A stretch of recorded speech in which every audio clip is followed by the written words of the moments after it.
Ibrahimu aliandaliwa kwa miaka mingi. Musa aliandaliwa kwa miaka 40. Miaka 40 Mungu tu anamwandaa. Miaka 40 Musa ndo alianza huduma. Bwana sifiwe. Twende tuangalie haraka haraka, muda wetu sio rafiki. Tuangalie nguvu za maandalizi. Andika kichwa cha habari, nguvu za maandalizi.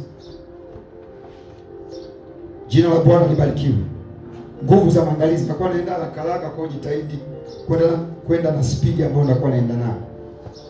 Nguvu za maandalizi. Nguvu za maandalizi. Nguvu ya kwanza tunasema maandalizi huvutia fursa.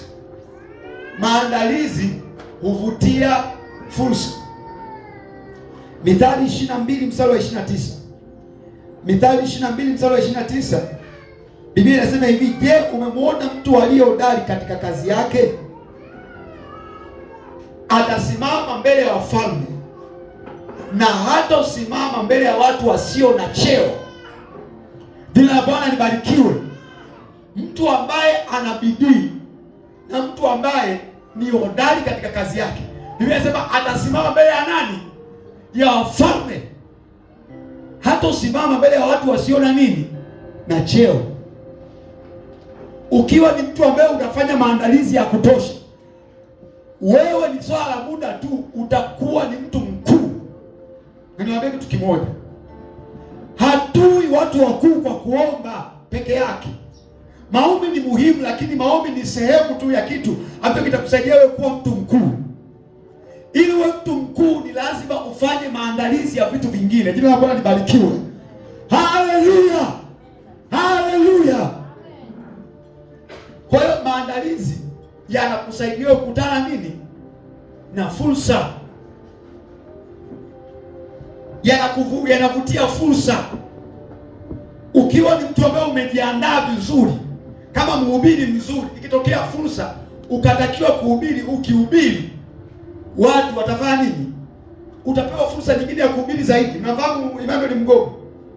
Tunamfahamu yule mchungaji Mgogo. Kwa taarifa yako, alianza kuhubiri kama mhubiri wa spare. Sio unajua spare time. Yaani ilikuwa imefika muda wameandaa mkutano. Muda wa mkutano umefika, sasa mhubiri hayupo.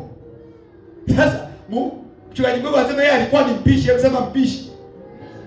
Yaani alikuwa anapika tu mkutanoni, yeye kazi yake ilikuwa ni kupika. Lakini inahitajika mhubiri kwenye mkutano. Hayupo sasa. Sasa bado anaweza akahubiri hapa. Hebu njoo uhubiri. Kwa hiyo mara ya kwanza mchungaji Mgogo alipohubiri, ndipo ikawa mwanzo yeye Mungu kumtumia kwenye huduma ya kuhubiri. Mpaka leo hii hakuna muinjilisti wa Kitanzania ambaye ameenda nchi nyingi za nje kuliko Emmanuel Mgogo. Jina la Bwana libarikiwe. Ni kwa sababu ya nguvu ya maandalizi.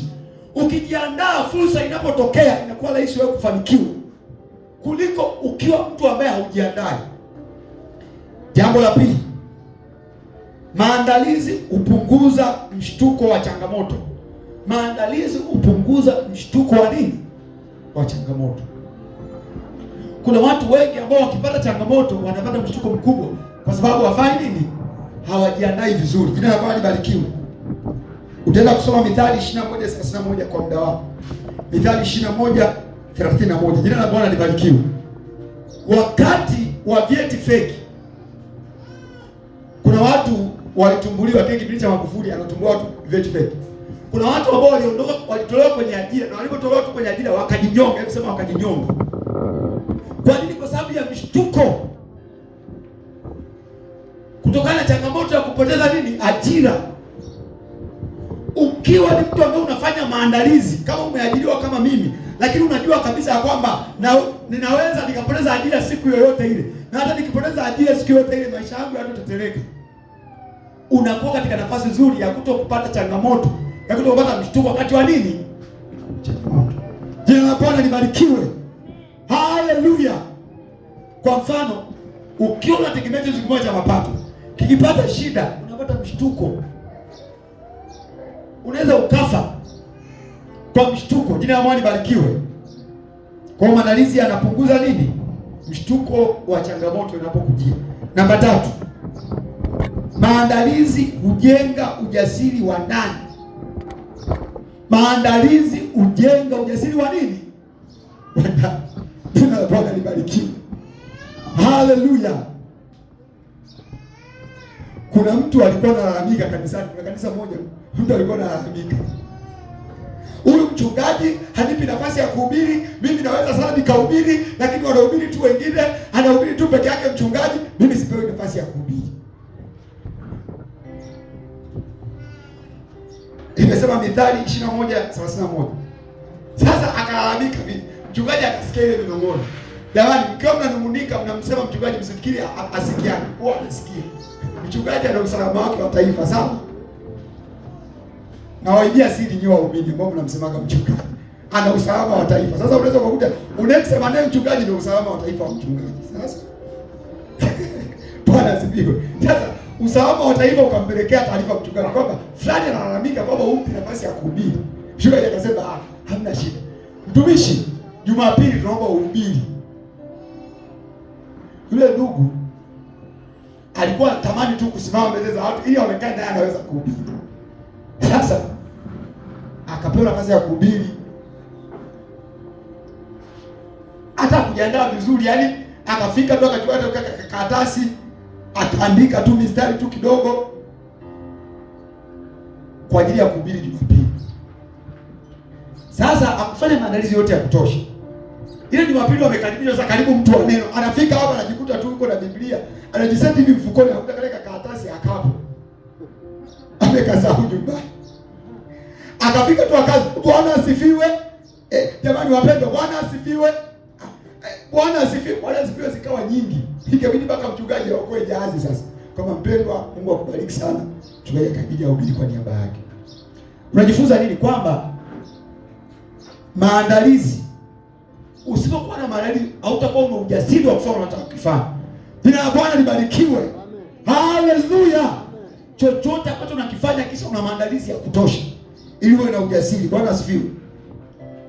Namba 4, maandalizi huongeza kasi ya mafanikio. Maandalizi yanaongeza kasi ya mafanikio yako. Maandalizi yanaongeza kasi yako ya mafanikio. Mtu ambaye anafanya maandalizi, kasi yake ya mafanikio itakuwa kubwa kuliko mtu ambaye hana maandalizi. Jina la Bwana libarikiwe. Haleluya. Hujaiona kwa mfano watu wawili wote wanaanza biashara. Biashara ina moja, wote wanapewa mtaji mmoja. Mmoja biashara yake inakuwa kwa kasi, mwingine anabaki vile vile. Hujaiona hali kama hiyo?